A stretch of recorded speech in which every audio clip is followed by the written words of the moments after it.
Welcome back to the Behind Their Business podcast, or if this is your first time listening to the show, welcome. Today, our guest is going to share all about the importance of having hard conversations with team members, family members, and clients when it comes to your business specifically. I'm sure there's going to be some lifestyle things that come up here too, but in her business, our guest helps 6- and 7-figure businesses expand with clarity and efficiency, which is my love language as well. So please welcome to the show, Danielle Levy.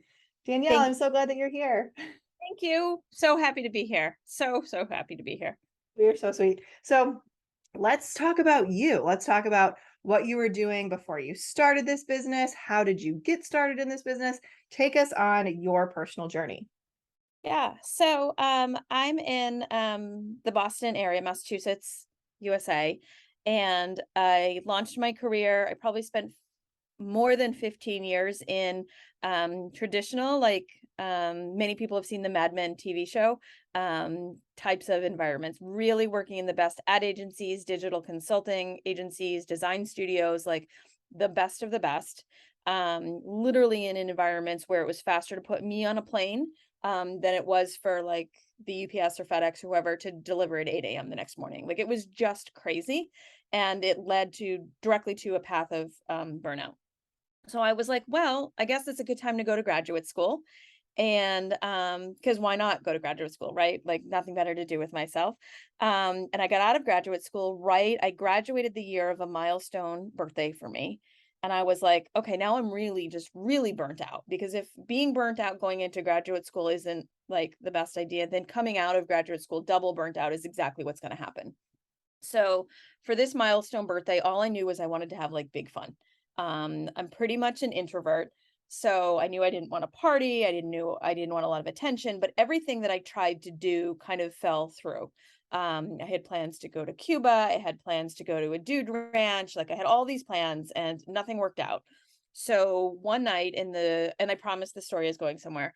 In the wee hours, I started Googling summer camps for women, because I was like, that would be fun to do, go to a summer camp. And I don't know if you know Joan London. She was, I don't forget know. which morning show she was on, but like Good Morning America or the Today Show or one of those, whatever. And so she had a summer camp for women in Maine. And I was like, I'm going to go to Joan London's summer camp. And there was a big virtual sign on her website that said, after 10 years, we're closed. And I was like, but doesn't she know it's my birthday? Like I have big things to do, right? And so that spurred me on. Now it's probably like 3 o'clock in the morning and I'm Googling like, how do I get to summer camp for women, whatever. And I ended up finding this summer camp for women, which again, this all sounds very cultish and weird. Um, but it was the best thing that could have happened to me. I mean, I had no idea who this person was that was running this summer camp. I've now gone for like 4 years in a row because it's the highlight of my summer.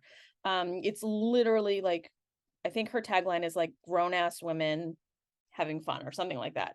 But I had no idea that this was like a mecca for online influencers and people in the online space. And had I known who was going to be there, my introverted self probably wouldn't have gone. But I went because I didn't know.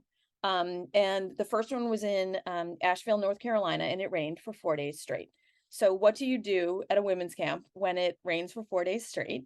Is you play makeup with like other adults, and we were sharing each other's jewelry and doing each other's makeup and all of these things. And we had these fabulous connections. And I walked away from the weekend, again, not knowing who these influencers were.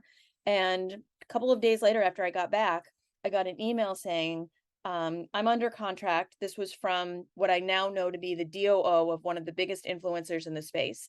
I can't take on these clients. I have these 3 leads. Do you want to be like an integrator for them? Do you want to be an OBM? And I was like, I don't know what that is. Never done this before, but heck, why not? And I tell this story, and that was literally the launch of my career in the online space. But I share this story specifically because I'm glad that I didn't know who these people were. Not that, I mean, we're all human, right? Before I went to that camp, because my insecurities and, oh my gosh, so and so is going to be there, wouldn't have allowed me to show up as my true self. And probably I wouldn't have booked. And also, just because I made that space for myself in my personal life, that was one of the most career defining moments that I could have had, even though I didn't know that it was happening at the time. And so that's how I got to where I am. And from that one introduction, I had a whole slew of amazing 7 and 8 figure coaches that I worked with for many, many years, until I decided to more focus on, or to better focus, I should say, on my own business, and just working with the clients that I wanted to in a format that I was controlling a little bit more rather than one-to-one services. This is so incredible. And I have so many questions because I did not know that adult summer camps were a thing. Well, Yes. okay, I lied. I knew that they were a thing for people like 20 somethings where you basically just go and you drink and it's just like a week of debauchery. But Yes. what is summer camp for women? Like, is there like canoeing, arts and crafts? What does this mean? I'm so Yes. intrigued. There is rock climbing, there's arts and crafts. There's, it was a very structured schedule. I didn't go to summer camp as a kid, or not overnight camp. But it was like morning movement. So if you wanted to go to yoga or running or sleep in or whatever you wanted to do. And then there was morning activity, afternoon activity. It was right on this amazing lake. It ended up moving to Michigan. So it was right on this amazing lake where it was just like water fun. And there, there was enough to do at every location, that there was something for everyone. And it was a small group of, there was less than 100 of us, literally, that took over like a kids camp. It's usually like the week between the end of school or right before school goes back into session. Adult food, late night dance parties. There was always a theme. So it was, bring a costume. And we would run like an amazing race event where we were teamed up, and it was amazing. It was I love just fun stuff. So it wasn't, were there any like business trainings or anything like that? Or was it just fun? Just fun. Oh my gosh, I need to do one of these. Obviously, kids are not invited, right? No, no Okay. kids, no kids, no husbands, significant others, like I need all women, this. all women summer camp. Yep. We need to connect Lots of offline because live, I feel like I need this in live my life. music, live music, campfire, the works, like summer camp for adults. Yeah. That sounds amazing. And how long is it? A week? It was like 4 or 5 days. Yeah. Okay. Oh my gosh. I feel like every woman needs to do this.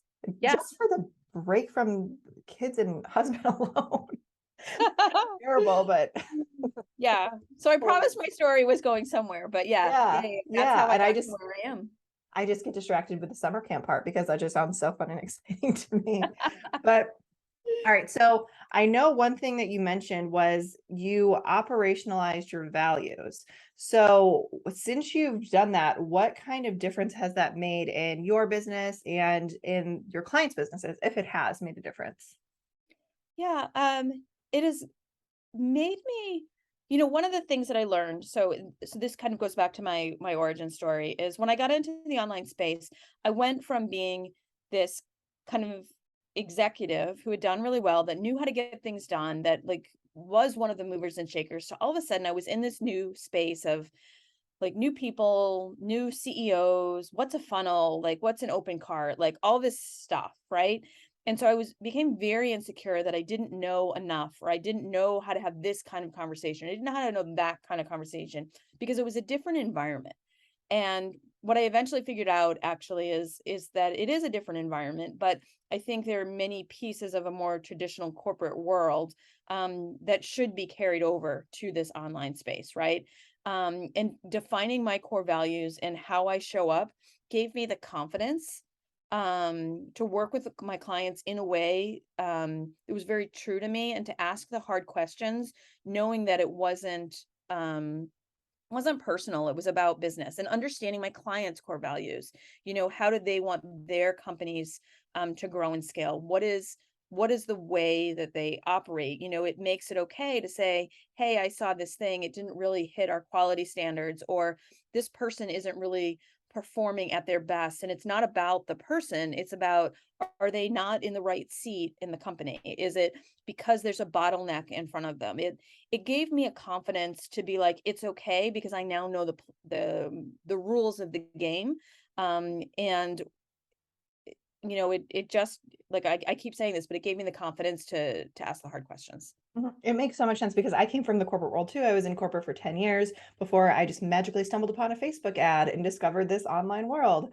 But You're right. There's so many different elements that are intimidating in the beginning, like this new language that you have to learn to speak, Right. like the funnels, I don't even know, like funnels are like the first thing I think of. Online courses, digital products, whatever, tripwires, all of these different Tripwires. That things. word had me for a while. Yeah, exactly. And all of the different software that you don't use in like the quote unquote traditional corporate space.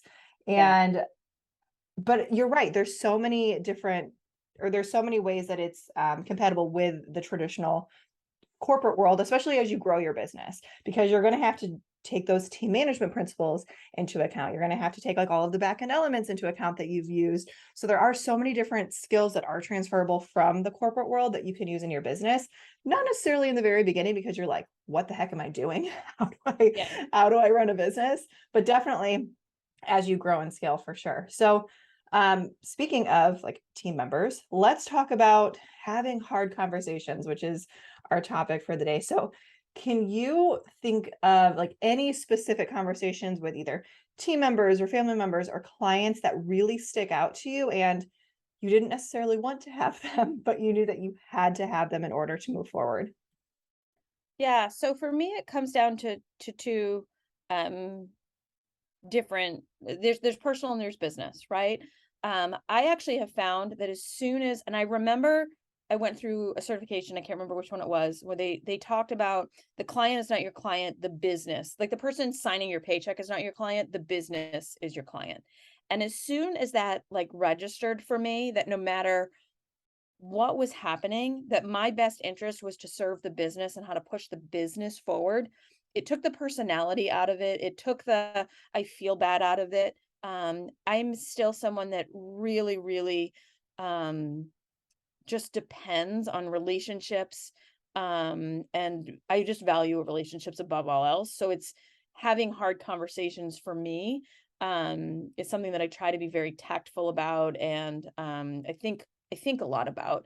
But when I'm thinking about the business as my client, when someone's not performing at the way they need at the level that they need to, it actually becomes a much easier conversation to have, because it's like, well, you're not meeting the expectation of what has to happen in the business, not like I didn't like the way that you did it. It's a different frame of the same conversation, right? So that having those hard conversations with team members or even with my clients, right? Like I had a client who literally disappeared for 3 weeks before one of her biggest launches of the year. And it's you can't What? do and What? it's yes, I kid you That not. blows my mind. Oh my gosh. But it was like to call that out and say, look, you're the CEO of this business. You can do what you want, but we also have to equip the team with this is the game plan. You're not a small, 5 or 6 figure business anymore. Like there's implications to those kinds of things. So that's a hard conversation to have. I think where it gets trickier for me is the personal conversations relating to business. You know, talking with my significant other about when is it time to close the laptop, right? And that's an ongoing conversation for us. Like the other day, there was an emergency run to the orthodontist and the veterinarian in the same day. That my husband was, of course, like, do whatever you need to do at night. At the same time, Wednesday nights in our household has become sacred TV time. We have a show that we watch as a family together. There will be no laptops, out on Wednesday nights. And so those are it's not as black and white as that, but those are harder conversations to have because everyone now is so accessible, right? There's always one more boxer to return. I've worked with clients in Australia, right? That's a whole different time zone, right? So where are the boundaries? That's still a tricky thing for us to navigate, I think. Yeah, the word that came to my mind when you were talking all about this boundaries. So setting those boundaries not only with your clients, but with your family as well. Like, for example, one of my boundaries is if I'm in my office working, like I am right now, if my door is closed, nobody's allowed to come in. If my door Right. is open, my son can come sit at my desk with me. He loves to just sit next to me in a chair and play with his toys just so that he can be around mom, which that's totally fine, right? I'm fine with that. But then the trickier part, I mean, I personally think comes with clients, right? We always set our boundaries in the very beginning, but especially as a done for you service provider, when you're working in their businesses, like supporting their growth, that can be a little bit harder because if they need something, you almost kind of feel like you have to be at their beck and call in a way, but you're also running your own business at the same time, right? Like you're not a W-2 employee. So it Right. can be tricky to kind of toe that line there. But I mean, it's definitely doable because we see it happen every day. So I'm curious, for the times when that happens for you specifically, when you notice that you're working with a client and um, they need something ASAP, like you have to just drop everything and do it right away. How do you typically react to that? Yeah, well, and I also think there's another layer to it because you and I are both moms of little kids, right? Yes. So I always tell my team I work every Friday night for the most part. And people are like, Danielle, why are you working on a Friday night? I work almost every Friday night because both my boys love playing ice hockey and they have practice from 6 to 9 every Friday night. And I am at the rink that has perfectly good Wi Fi. So why wouldn't I? However, from the client perspective, if they're getting emails from me on a Friday night, that releases that boundary of I'm off the clock. So what I've tried to do is now here I am letting out all of my secrets. All of my emails get scheduled. All of my Slack messages get scheduled. Those messages aren't going out until Monday morning. So I I do the think same thing. yeah, So I you're not think there's alone. I think there's a component of like how can we live our lives with our kids and our families and still keep those boundaries with our clients. So I think that's a piece of it.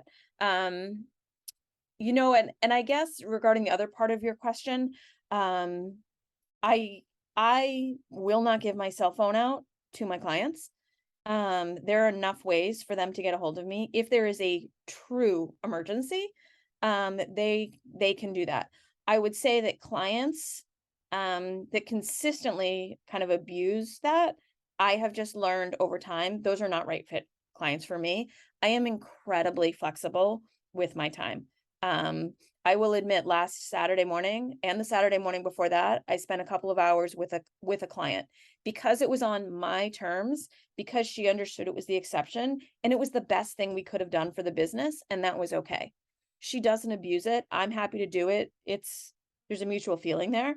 But as soon as it becomes, oh, we meet every Saturday morning or, that kind of thing, like that to me just throws up a red flag. Like there's a conversation, a very direct conversation that needs to be had, which goes back to my values, having hard conversations. Mhm. Yeah, I completely agree with that.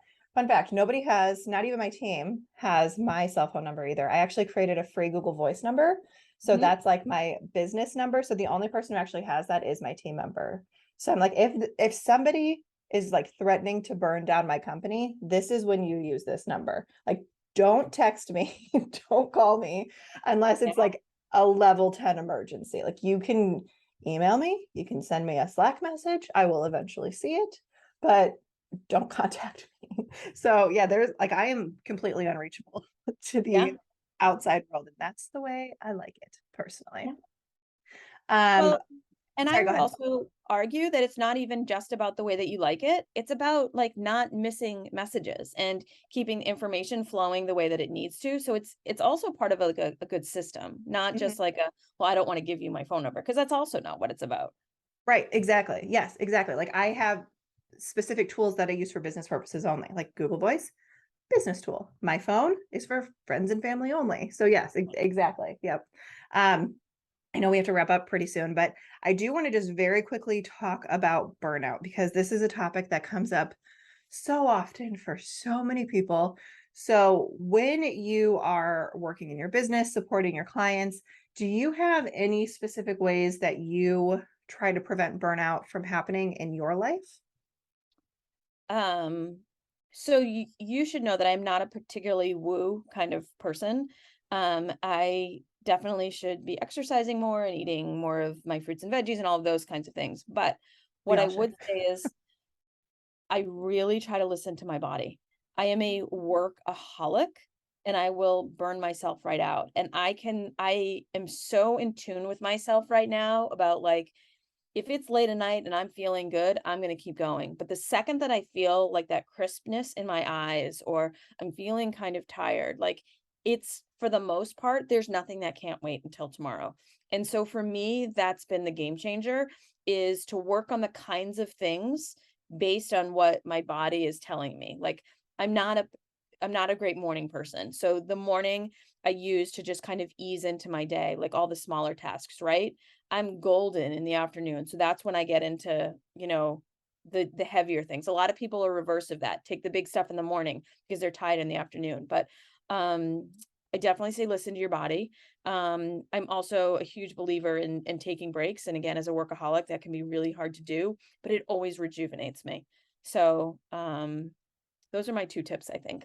Yeah, I love that. So true. I'm definitely a do the things in the morning person because Ah, by like 2 o'clock, I'm done for the day. Like my brain just kind of shuts off and it goes to mush. If I do anything after that time, it's not gonna turn out well. yeah, but it's good that you know that about yourself, right? Right, right. It took me a long time to figure that out because similar to you, I'm a recovering workaholic. I'm not a workaholic anymore. I used to be, but Okay. I would wake up, go to the gym, work from 6 in the morning until like 11 p.m. at night.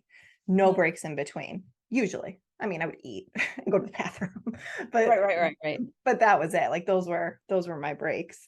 And it very quickly led to burnout. I found out once I started to listen to my body, notice what patterns worked best for me, then I was Mhm. able to work with myself much better. And it provided much more or it led to much more productive results as well. So thank you for sharing those tips. I'm sure they're going to be helpful for people. But it is time for us to wrap up. So before we go, where is the best place for everybody to connect with you if they want to learn more? Yeah, sure. On Instagram is probably the best place. Danielle_C_Levy. Perfect. Sounds great. And we will link to that in the show notes as well. So thank you so much for being here. It was so good to chat with you. Good to chat with you also. Thank you again.